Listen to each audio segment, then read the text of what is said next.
네, 우리 같이 말씀 보겠습니다. 오늘 우리가 읽을 그 분량이 잠언 22장부터 24장까지 말씀이죠. 그런데 여기에 중요하게 볼 잠언들이 들어 있습니다. 바로 지혜자들의 잠언이라고 하는 부분입니다. 모두 30개로 되어 있습니다.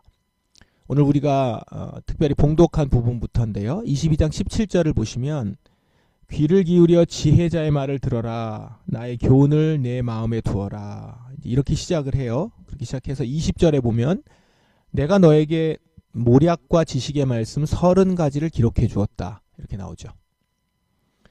그래서 이제 그 이후부터 해서 23절부터 그 격언들이 이제 시작됩니다. 23절 보면 가난한 자를 힘없다고 이용하지 말고 약한 자를 성문에서 압제하지 마라.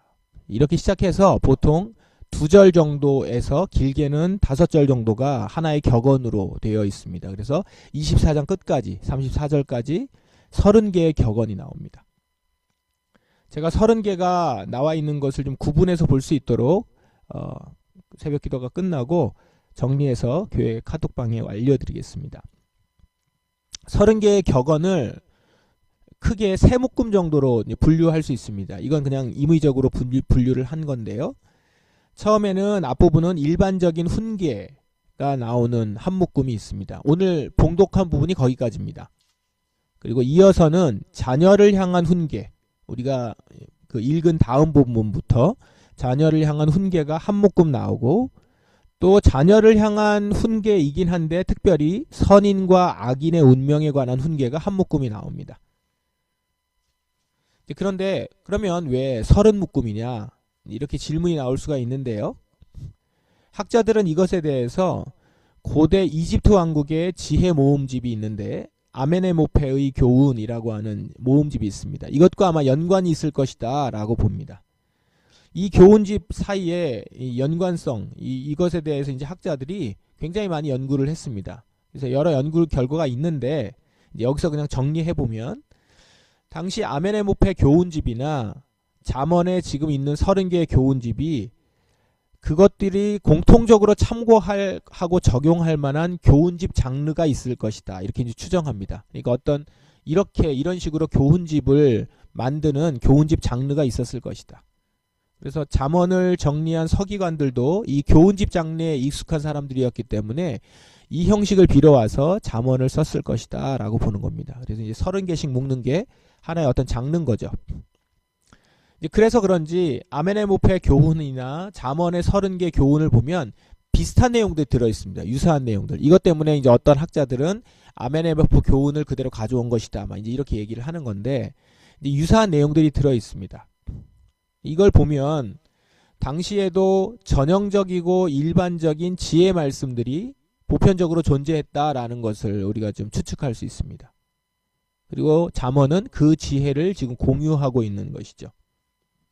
이것은 우리가 보고 있는 이 성경의 지혜가 소위 세상적인 지혜라고 하죠. 일반적인 지혜와 동떨어진 특별한 내용이 아니라 우리가 일상을 살아가는 데 있어서 가장 보편적이고 일반적인 내용 위에서 우리에게 성경의 지혜를 가르치고 있다라는 것을 보여주고 있습니다. 같이 연결이 되어 있고 전혀 우리의 지혜가, 성경의 지혜가 세상과는 동떨어진 지혜가 아니라는 것이죠.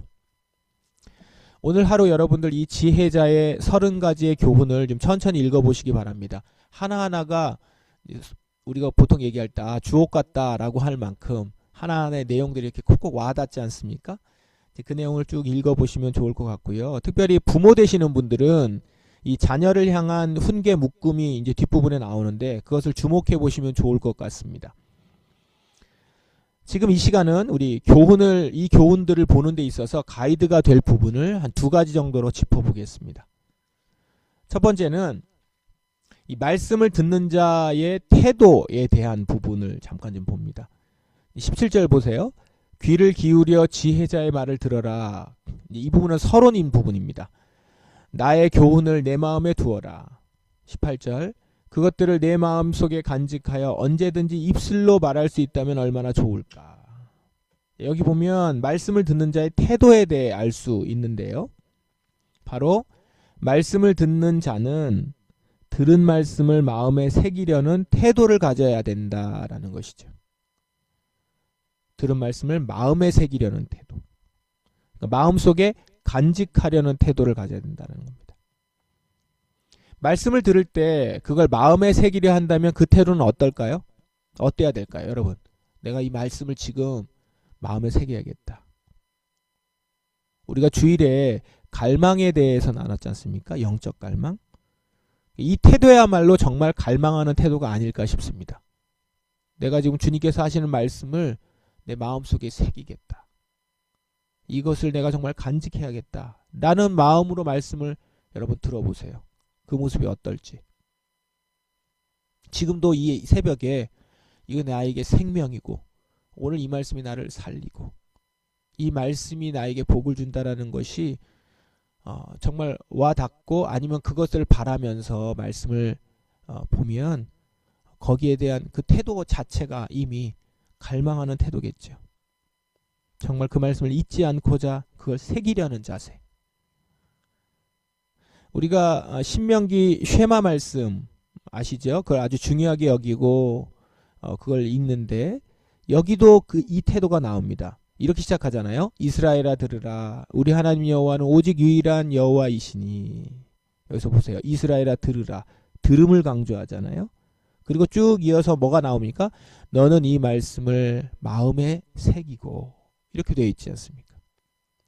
그러니까 듣는 거하고 마음에 새기는 것은 깊이 연관성 있는 태도입니다.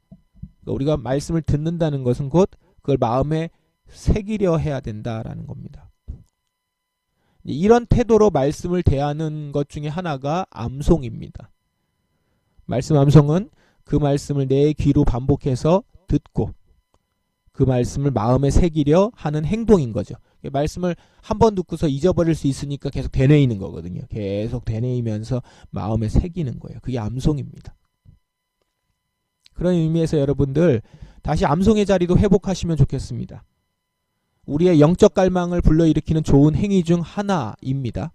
그래서 우리가 영적 갈망에 대해서 이번 주일에 같이 많이 나누셨는데 그렇게 나의 영적 갈망을 불러일으킬 수 있는 태도가 무엇인가? 암송.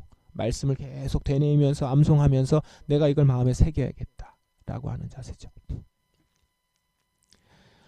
20절을 보시면 여기 20절 있죠. 20절을 보시면 내가 너희에게 모략과 지식의 말씀 30가지를 기록해 주었다라고 하죠. 그러니까 전하는 자가 전하는 말씀을 기록해 주었다고 해요.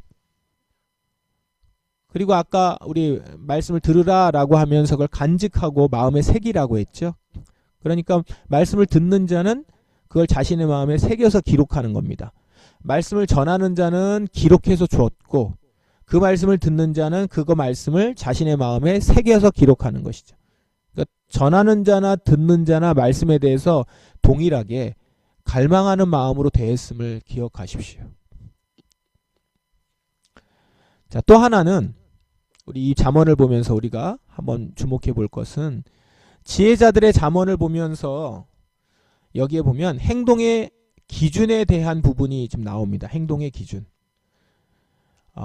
이 지혜자들의 잠언 30가지에서 중요하게 여기는 부분들이 뭐냐면 그냥 일상에서 나의 개인적인 신앙을 위한 것뿐만 아니라 일상에서 어떻게 살아가야 되고 사람들과의 관계를 어떻게 맺어야 되며 사회생활을 어떻게 해야 되고 사회는 어떤 사회가 되어야 되고 이런 내용들이 많이 나옵니다. 즉 사회 정의에 대한 내용이 상당수가 나옵니다. 사회 정의.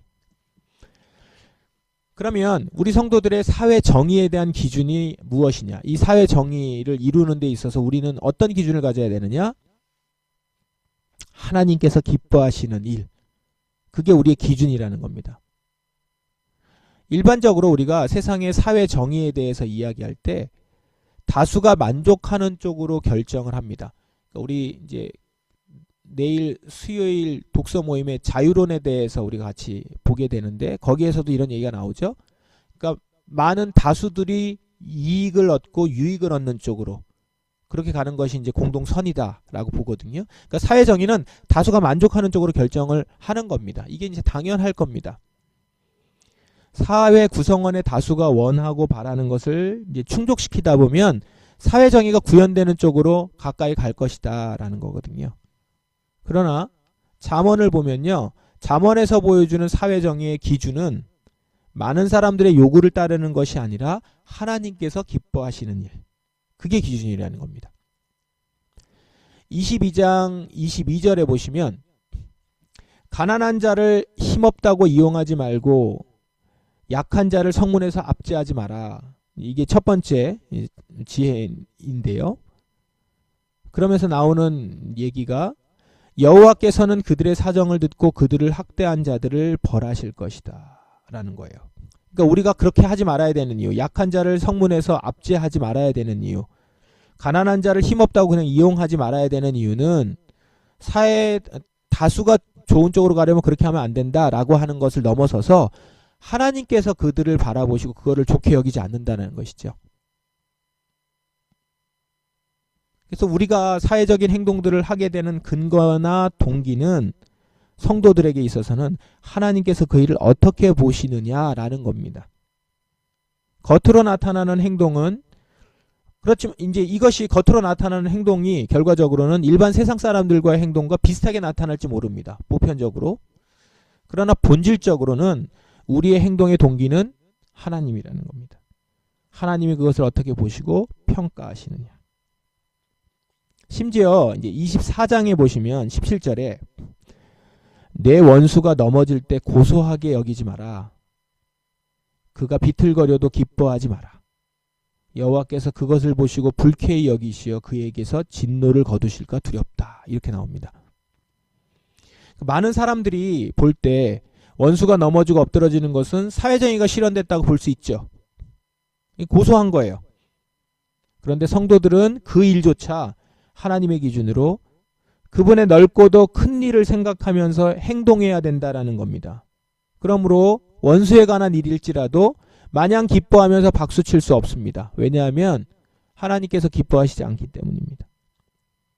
하나님은 말씀을 쭉 보시면 하나님은 어떤 자를 넘어뜨릴 목적으로 자신이 위대하다는 걸 보일 목적으로 원수를 심판하시는 게 아니라는 거죠. 그분이 악한 자를 심판하실 때 그 악한 자는 당신의 아들들이었던 자들인 거죠.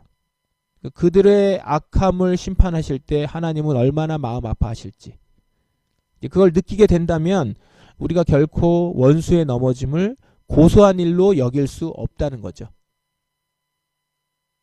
다윗이 사울이 심판받을 때 그가 죽을 때 그가 그렇게 기뻐하지 않았죠. 하나님의 마음으로 같이 슬퍼했고 하나님의 기름 부음 받은 자가 넘어지는 것에 대해서 마음 아파하거든요. 이런 거죠. 악이 심판받고 그 가운데 마땅히 그것이 벌받아야 되는 것이 정의로운 일이지만 그게 우리한테 고소한 일은 아니라는 겁니다. 우리가 지금도 이 사회에서 일어나고 있는 일, 사회정의가 지금 일어나고 있어야 돼요. 그래가지고 그게 엎드러져야 되고 심판받아야 되고 마땅히 감옥 갈 자 감옥 가야 되고 처벌받을 자 처벌받아야 됩니다. 그러나 그걸 가지고 조롱하고 즐거워하고 기뻐하고 그런 것이 성도들의 자세는 아니라는 것이죠. 그런 일이 일어나는 것에 대해서 마음 아파하고 그 가운데서 돌아오지 못한 것에 대해서 우리 마음에 또한 침묵할 수 있는 그런 것들이 필요하다라는 것이 오늘 말씀을 통해서 우리가 보는 거죠. 이처럼 우리의 기준은 하나님입니다.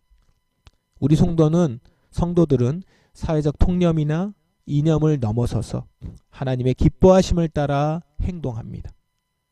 그러므로 이렇게 행동하기 위해서는 그 기준을 알 수 있는 성경을 봐야 되겠죠. 우리가 날마다 말씀을 묵상하는 이유, 바로 성도로서 내가 하는 행동의 근거를 말씀에서 찾기 위함이다라는 것입니다. 오늘 이러한 태도로 말씀을 묵상하십시다. 영적 갈망을 갖고 주님의 말씀을 내 마음에 새기겠노라 결단하면서 말씀을 보기 바랍니다. 그리고 듣고 알게 된 말씀을 되뇌이면서 그 말씀을 마음에 간직하며 하루를 살기 원합니다.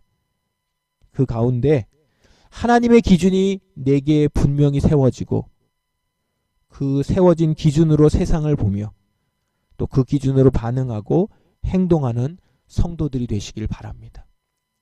그렇게 하나님 보시기에 기뻐하실 모습에 확신을 갖고 오늘을 살아가며 행동하는 여러분이 되시길, 삭개오처럼 자신의 변화에 확신을 갖고 행동할 것을 선언할 수 있는 자리까지 갈 수 있도록, 그래서 그렇게 실제 살아가면서 주님께서 나를 통해서 행하시는 일들에 기뻐하며 만족할 수 있는 저와 여러분 되기를 주님의 이름으로 축원합니다.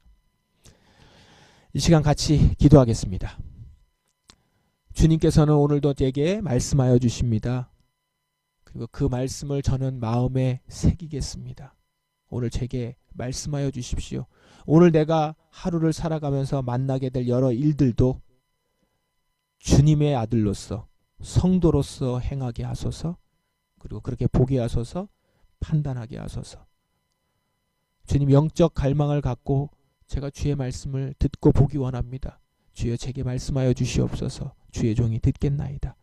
이런 모습으로 주님께 온전히 나아가십시다. 같이 기도하겠습니다.